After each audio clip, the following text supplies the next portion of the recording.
छत्रपती संभाजीनगरमध्ये गतिमंद विद्यार्थ्यांच्या निवासी विद्यालयामध्ये मुलांना मारहाण। माडच्या निवासी डॉक्टरांच्या नागपुरातील मेयो रुग्णालयामध्ये काम बंद आंदोलन। ओपीडीमध्ये जाण्यास डॉक्टरांचा नकार।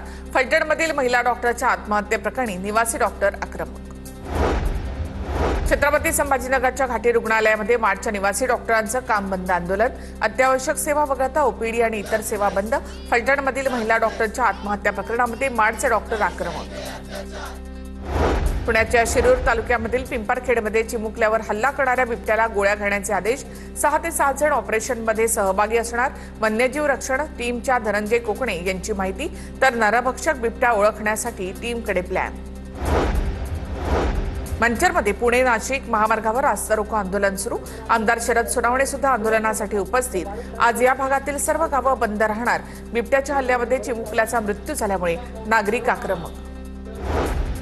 बिबट्याच्या हल्ल्यामध्ये मुलाचा मृत्यू झाल्याचं प्रकरण। आंदोलनाच्या दरम्यान प्रवाशांनी हॉर्न वाजवल्यामुळे आंदोलक आक्रमक। पुणे नाशिक महामार्ग रोखल्यामुळे प्रवाशांनी विचारला जाब। पोलिसांकडून आंदोलकांना शांतता राखण्याचं आवाहन। नागरिकांच्या संरक्षणाच्या दृष्टीने उपाययोजना करण्यासाठी सरकारचं दुर्लक्ष। बिबट्याच्या हल्ल्यावरून अमोल कोल्हेंचा आरोप। तर काल रात्रीनंतर आज पुन्हा अमोल कोल्हे आंदोलकांच्या भेटीला। शिरूरमधील पिंपरखेडमध्ये बिबट्याच्या हल्ल्यामध्ये मृत्यू पावलेल्या बालकाचा मृतदेह शवविच्छेदनासाठी मंचर रुग्णालयामध्ये। तर संतप्त ग्रामस्थांकडून मृतदेह ताब्यात घेण्यास नकार। बिबट्यासंदर्भामध्ये निर्णय होत नाही तोपर्यंत अंत्यविधी करण्यासही ग्रामस्थांचा नकार। कबूतरखाना पुन्हा सुरू करण्यासाठी जैन मुनी निलेश चंद्र यांचा आझाद मैदानामध्ये आमरण उपोषण सुरू। दादरचा कबूतरखाना सुरू होईपर्यंत आमरण उपोषण।